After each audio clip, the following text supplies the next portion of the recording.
Des élèves des lycées et collèges de la ville de Soubré sensibilisés à la préservation de l'environnement. Une initiative en prélude à la Journée mondiale de l'environnement célébrée le 5 juin de chaque année. Un concours de génie en herbe et du meilleur message de sensibilisation à la préservation de l'environnement est donc initié par 2 directions régionales, celle de l'éducation nationale, puis celle en charge de la salubrité de l'environnement et du développement durable. À la fin de ce concours, c'est le lycée moderne 2, Charles Bozard d'Onvailly, qui sort vainqueur de la finale.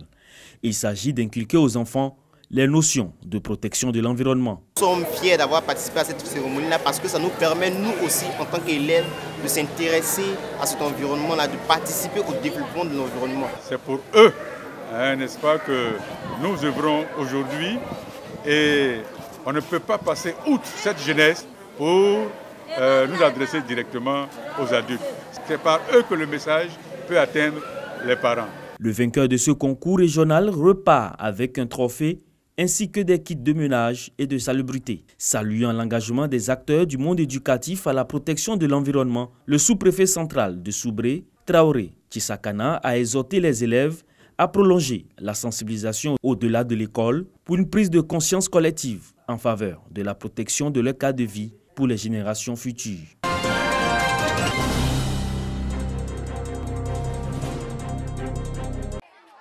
Bouaké, école primaire publique Bakassa Traoré, située au quartier Sokoura.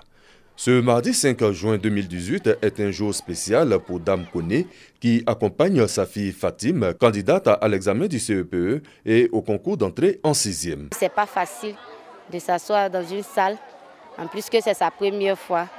Je veux l'encourager, lui donner des conseils, à bien suivre ce qu'ils vont lui donner. Et regardez bien avant d'écrire, qu'elle n'ait pas peur. Le temps du début des épreuves, la fille candidate prend des forces. Koné Fatim fait partie des 26 060 candidats de la région de Bouaké. Le son de cloche annonce l'arrivée des autorités de la ville de Bouaké pour le début des épreuves. Ces derniers ont procédé au lancement, mais avant, ils reviennent sur les grandes innovations. La particularité, c'est que tous les surveillants et les encadreurs ont été formés par la direction des examens au concours, ce qui a un impact positif sur le déroulement des examens. Parce que chacun sait ce qu'il a à faire, chacun sait ce qui est interdit. Tout se passe bien déjà, c'est de continuer sur cette lancée. Et puis voilà, ne pas mettre trop de pression aux enfants, c'est des enfants. Les épreuves ont débuté par l'étude des textes. Pour cette première épreuve, pas de commentaires pour les candidats qui veulent garder la sérénité. Plusieurs centres ont été visités par les autorités qui ont pris toutes les dispositions pour la réussite de l'examen dont les résultats sont prévus pour le 16 juin 2018.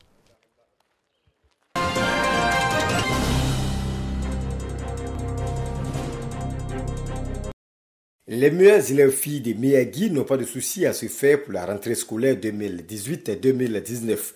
Pour ce qui concerne les fournitures scolaires, elles ont reçu des mains d'un fils des Miyagi des kits scolaires comprenant des cahiers et des livres, le tout dans des sacs d'école.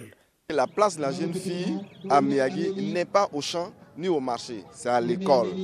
Donc vraiment c'est un sentiment de joie qui m'anime ce matin pour pouvoir faire ça. Je suis fils de Miyagi. Les responsables de l'éducation nationale à Miyagi ont salué ce geste qui vient soulager les parents d'élèves, surtout la motivation des filles à aller à l'école. Des élèves visiblement heureuses de recevoir ce don, à l'image de leur porte-parole, Fataï Ayoka Nafisietou. On invite aux parents qui ne veulent pas éduquer leurs filles à mettre leurs enfants à l'école. Une initiative que Zébré Souleymane, le donateur, compte poursuivre pour encourager les jeunes filles à s'intéresser à leurs études.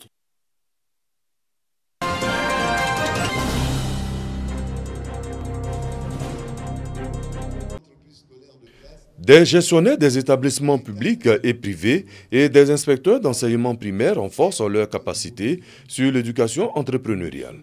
Dans sa tournée à l'attention des professionnels de l'école, la direction de la vie scolaire du ministère de l'Éducation nationale, de l'enseignement technique et de la formation professionnelle donne les rudiments nécessaires sur la mise en œuvre de cette volonté gouvernementale qui vise à maintenir l'élève à l'école tout en donnant à chacun la possibilité de découvrir et de développer son potentiel avec au bout une possibilité de l'auto-emploi. Sur le terrain, les choses vont lentement parce que nous avons fait notre autocritique et nous savons que les chefs d'établissement, les inspecteurs d'enseignement primaire n'étaient pas véritablement outillés à faire la mise en œuvre.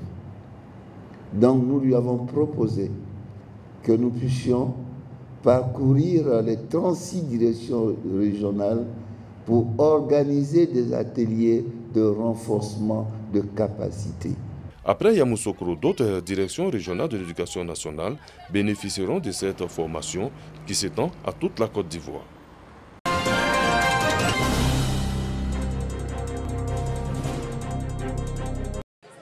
Le lycée moderne Bad de Ndoussi a 25 ans d'existence.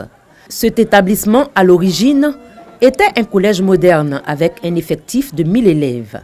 25 ans après, ce lycée compte plus de 5000 élèves.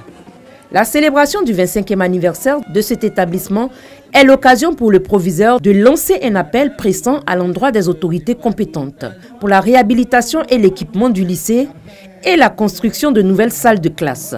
À l'appel du proviseur, les autorités présentes ont répondu favorablement. Le conseil régional de la Niébi-Tiassa, par la voix de son premier vice-président, a annoncé les travaux de relèvement de la clôture du lycée avant la prochaine rentrée scolaire. Le parrain de ce 25e anniversaire, Dominique Malézieux, a promis un nouveau transformateur électrique pour l'éclairage de l'établissement. Représentant le ministre de l'Éducation nationale, le conseiller technique Ambem Kwasi a offert du matériel didactique au lycée. Enfin, les meilleurs élèves et le personnel éducatif ont reçu des récompenses du ministre Maurice Bandaman, représenté par le directeur de la francophonie et de la coopération. La fin de la cérémonie de célébration du 25e anniversaire du lycée Bad de Ndoussi a été marquée par des prestations d'élèves et d'artistes.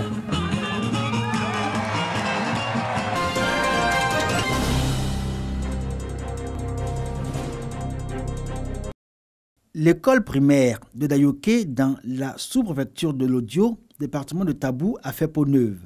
Une école entièrement réhabilitée et équipée à hauteur de 8 millions de francs CFA. Toutes les salles de classe de l'établissement vieux de 43 ans sont pourvues en table-banc. La réhabilitation s'inscrit dans le cadre du projet d'appui à la réintégration des personnes déplacées et retournées et à la cohésion sociale. Les directeurs disposent de bureaux et les enseignants peuvent travailler dans les meilleures conditions grâce au matériel didactique et pédagogique offert par le donateur, l'ONG ASAPSU, bureau de Tabou. C'est sur financement conjoint de l'Allemagne et du programme des Nations Unies pour le développement PNUD que l'ONG ASAPSU, bureau de Tabou, a pu opérer cette réhabilitation.